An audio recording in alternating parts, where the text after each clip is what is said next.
Hi, in this video I'll show you how to reset oil change interval for Audi A5 S-Line 2010 onward.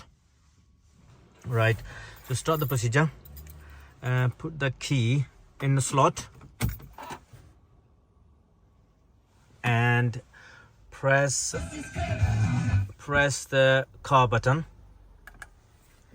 Right, from the middle scroll button we need to highlight, keep scrolling, the service interval display. Press the button and scroll to reset oil change interval, and then press again. Do you really want to reset the oil change interval? Yes or no? So select yes.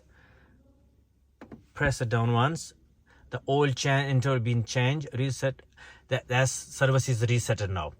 So just press the back button and take the key out. Put it back in. Ignition on.